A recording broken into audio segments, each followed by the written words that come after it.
लक्ष्मीनारायण देव की जय। पवित्र तीर्थ धाम यात्रा धाम वड़ताल धाम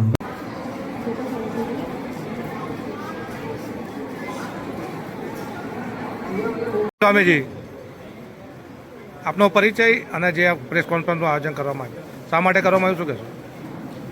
જય સ્વામિનારાયણ. મારું નામ સુખદેવ પ્રસાદ દાસ છે. આજે આ પ્રેસ કોન્ફરન્સનું મુખ્ય કારણ એ છે કે નવા વર્ષે બધા જ પત્રકાર મિત્રોને વડતાલ ધામ ખાતે બોલાવી નૂતન વર્ષાભિનંદન પાઠવી અને વડતાલ ધામમાં દ્વિશતાબ્દી મહોત્સવ, શિક્ષાપત્રી લેખન તેમજ આચાર્ય પદ સ્થાપનનો તારીખ 30 ઓક્ટોબરથી 5 નવેમ્બર સુધી ઉજવાનાર છે. એના ઉપલક્ષમાં આ પત્રકાર પરિષદનું આયોજન કરવામાં આવ્યું છે. ખાસ શું શું મહત્વ રહેશે ને કઈ તારીખથી શરૂ થશે, કઈ તારીખે પૂર્ણ થશે? ભગવાન સ્વામિનારાયણ દ્વારા સુંદર મજાના વૈદિક સંપ્રદાયની સ્થાપના કરવામાં આવી. એમાં 6 અંગ ભગવાન સ્વામિનારાયણ દ્વારા સ્થાપિત કરવામાં આવ્યા: દેવ, મંદિર, આચાર્ય, શાસ્ત્ર, સંત અને સત્સંગી.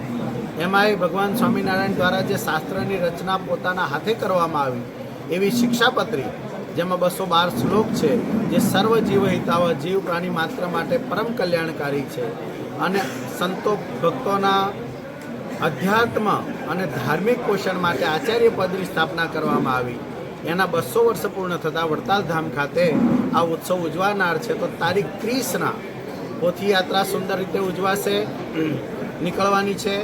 તેમજ મહોત્સવના સ્વાગત વધામણા, દીપ પ્રાગટ્ય આદિ પ્રસંગો બધા 30 તારીખે થવાના છે.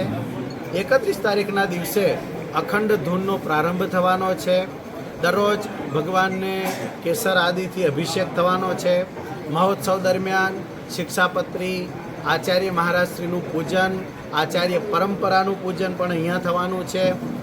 દરરોજના દરરોજ વિવિધ વસ્તુઓ દ્વારા ભગવાનનો અભિષેક, શાસ્ત્રનો અભિષેક થશે, ડ્રાયફ્રૂટનો પણ અભિષેક થવાનો છે. દર વર્ષની જેમ દર 6 મહિને સમયમાં સંત દીક્ષાઓ અપાય છે. એ પણ 2 તારીખના રવિવારના દિવસે સવારના કાર્યક્રમમાં એ પણ લેવામાં આવશે. અભિષેક પણ 2 તારીખના થવાનો છે. વિવિધ કાર્યક્રમોમાં વિશેષ રૂપે હાટડી અને ઉદ્યાપન પૂજન એ પણ 2 તારીખના આયોજનની અંદર છે. તારીખ 5 કે જે પૂર્ણિમાનો દિવસ છે, જે ઉત્સવનો છેલ્લો દિવસ ગણાશે આપણનો, તો તે દિવસે ભક્તિ માતાનો જન્મોત્સવ ખૂબ ધામધૂમથી ઉજવવાનો છે.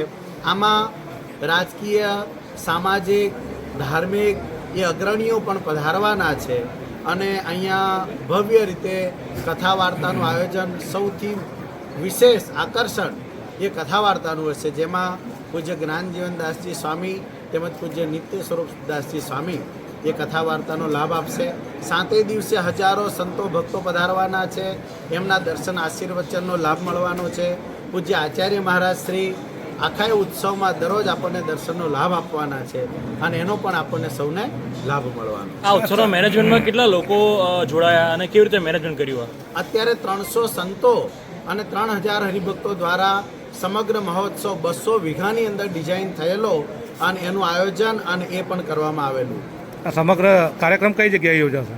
હાલ વરસાદ કમોસમી થયો છે, એટલે આપણે અમુક ખેતરોની અંદર પાણી હોવાના કારણે મંદિર પરિસર અને મંદિર પરિસરની બાજુમાં જે ઊંચી જગ્યાઓ છે કે જ્યાં પાણીનો પ્રશ્ન આપણને ન નડે એ જગ્યાઓમાં અત્યારે ઉત્સવને ટ્રાન્સફર કરી અને અત્યારે અહીંયા આયોજન થયું. કેટલા લાખ લોકોના આવવાની સંભાવના છે? આપણા ગણિત મુજબ, આયોજન મુજબ ઓછામાં ઓછા 2 લાખ ભક્તો સમગ્ર ઉત્સવ દરમિયાન આવી અને આ મહોત્સવનો લાભ લેવાના છે.